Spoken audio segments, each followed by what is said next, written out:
I'm from the company Cineco, which is a consulting company, and one of our customers had a problem with identifying what's going on in my production clusters, what is about the security. And I will talk about what is the state, what was the state, what was the motivation, what was our journey, and what were the custom-made problems. And it's not a big project. We need some screen. Perfect. It's not a big project, but it's a project which started with 7 Kubernetes clusters with production and non-production clusters, and it's a critical infrastructure. Therefore, some fail-safes and other security measures are necessary compared to other projects where you can just shut down your service. It's impossible for this one. We are still in the ramp-up phase, and we have currently 9 teams with 6 developers and about 16 non-developers, management and security guys and so on. And our project uses common tools. You know it like Terraform, Kubernetes, Helm charts for deployment, Kafka, and Jenkins for CI/CD pipeline and so on. And the result is about 35 namespaces with over 100 applications, steadily increasing. And just to show you what we currently know is we have about 73 critical CVEs in our developed cluster. Some applications which contain the CVE will not see production, but still it's important to know how many critical CVEs you have already in developed applications which are deployed and just for testing, like mocking and so on. Our Jenkins pipeline has 2 steps to scan for CVEs, one for our Java applications, which brings a lot of CVEs, and for our images. And it's an air-gapped environment, therefore just custom configuration. Where does a database for Trivy come from? And when the build is breaking, like with uncommon, critical, and high CVEs. And because we have multiple teams, there are ignore files or whitelists for CVEs. Every team has their own whitelist, and our DevOps team has a global whitelist which has to correlate together and work together, and we have to manage these lists. This is a common way of building software. You have your build, you test, you see what CVEs you have. Then a few days later, if the tester has time, you test your software, maybe integration tester from end-to-end testing. Then you have some days later pre-production testing with anonymized data from production, and then you try to go live. And worst case scenario is like you need 1 month or maybe more for updating the same piece of software again, because you never work on the same software. And this is a security gap we identified, which has to be closed.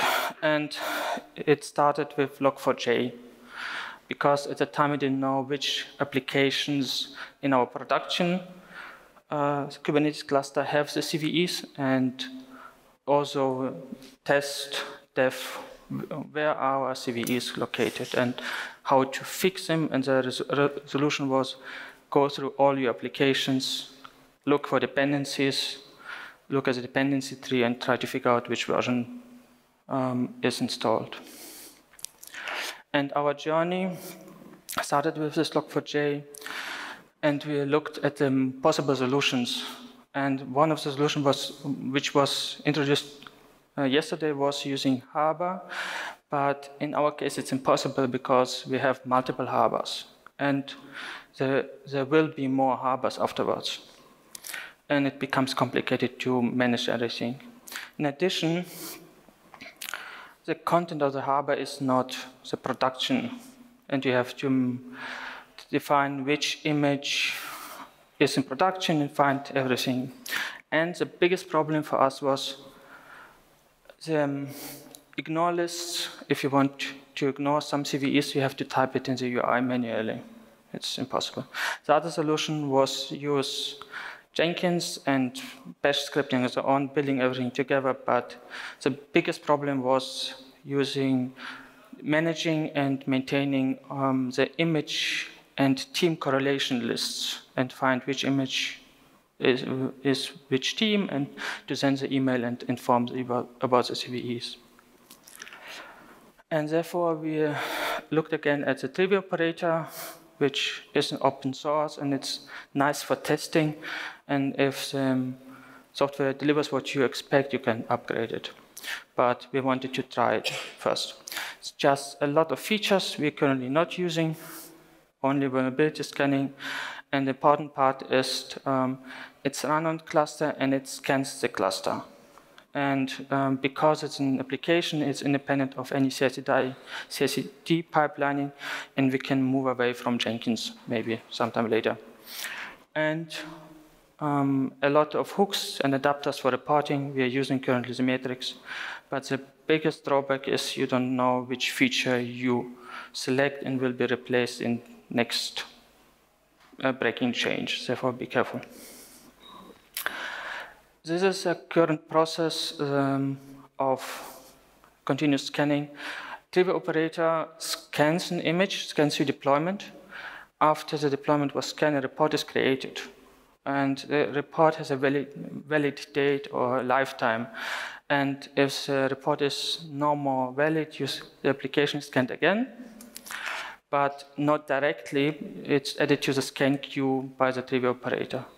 After the scanning, the trivia operator creates the report again and some matrix. And we use this matrix and with Prometheus and create with our current infrastructure the alarms for the developers and then the emails, just to make it minimal. Don't add another software to the stack. And this is the result. In every cluster, we have trivia operator, which scans all the cluster images daily. You can define the interval as you see fit. And our ignore list with all the CVEs to whitelist is shared across all the clusters. I would like to go to the topic about reporting. The trivia operator creates a report which is CID, but it's a big chunk of YAML file. And for 35 CVEs in this report, we have about 800 lines. Have fun reading them.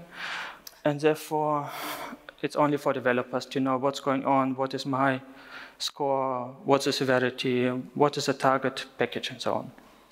For our management, we have Grafana dashboard, which is also provided by Aqua security guys, and just emails for them to be able to group everything together based on application or based on namespace, and to make some Jira tickets. What were our custom-made problems? The first was spam. Because you're introducing a new software which will inform you about all the CVEs in your applications, wrong configuration could lead to a lot of emails, like 1,000 emails. And we had to define which severity is important enough to be sent to the team, to the developers to fix, and when. Like, you can scan every 2 hours and send an email every 2 hours. It would be a bit, lot of spamming for the team.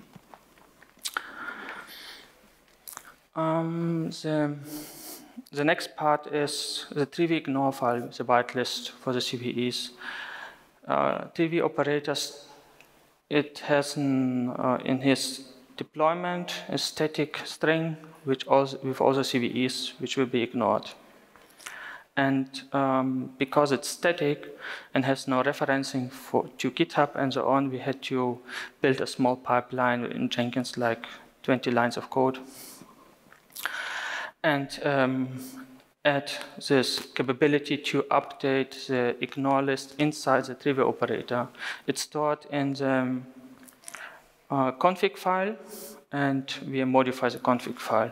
There are definitely better solutions for this, but it was like a quick fix. And the next problem was the report files, the CRDs, which contains all the CVEs and descriptions and so on. We decided to improve them and make them as informative as possible and add some fields like description, links, CVSS, scores, targets, class, and so on. But then we had a problem with Kubernetes. The etcd database does not handle large YAML files or has problem with large YAML files, and therefore we had timeouts and Kubernetes crashes. And after removing the description and links field, the vulnerability report shrunk about 30%, sometimes more, depending on how large the description for the CVE is. Therefore, just be careful about what you want to put inside. And there's still an issue in GitHub about the topic.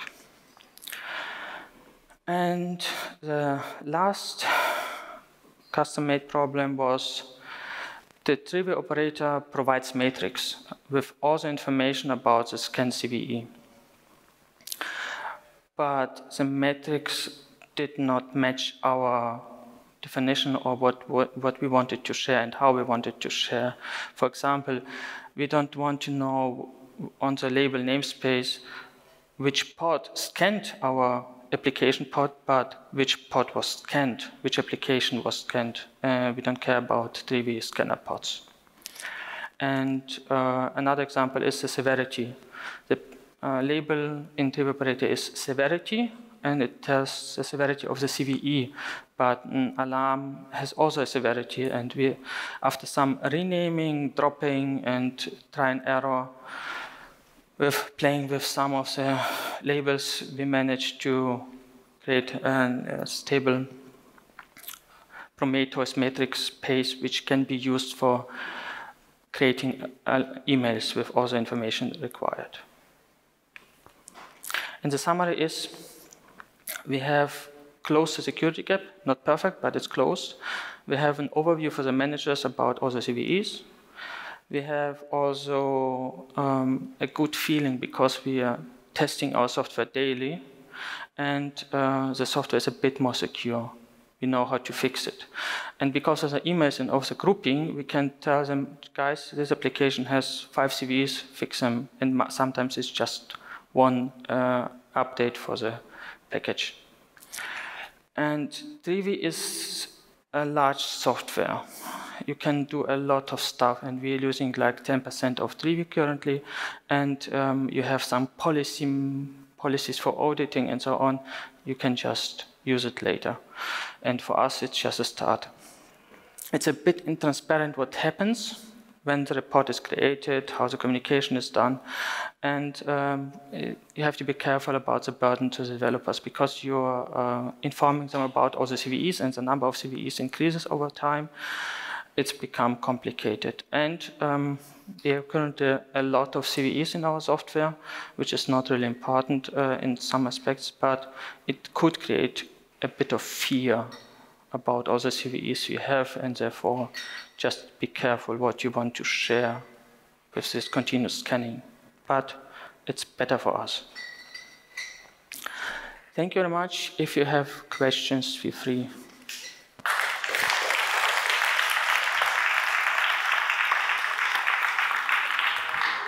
Yeah, super. I mean, let's do 1 or 2 questions. So it's the end of the day, you know.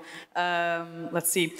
So is it possible to ignore CVEs in a pair or on a per image base? Cluster-wide ignoring seems like it's inappropriate since CVE impacts depends on how the dependency is used. One sentence. Currently, it's not possible because we have a global whitelist in Trivy operator, but you can write the policy which I mentioned. It's called in the language Rego, and then you can say this namespace, this application with this CVE is ignored. A bit complicated, but with our current approach, it's not possible because we don't touch policies. Right. You mentioned that you only use 10% of Trivy right now, yeah. or of features. What is the next feature that you would want to look into?